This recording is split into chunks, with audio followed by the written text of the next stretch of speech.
ప్రత్యేక హోదా కోసం ఎందుకు చేయలేదండి ధర్నాలు?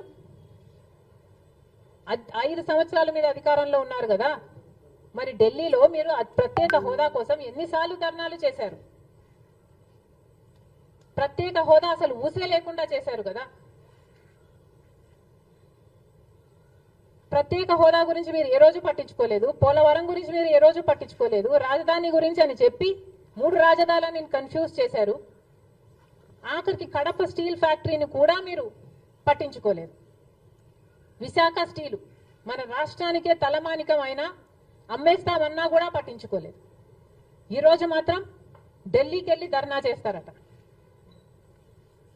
మీ కార్యకర్తను చంపేస్తే ఢిల్లీకి వెళ్ళి మీరు ధర్నా చేస్తున్నారే, మరి మీ సొంత చిన్నాన్నను చంపేసినప్పుడు మీరు ఢిల్లీలో ఎందుకు ధర్నా చేయలేదు న్యాయం కోసం?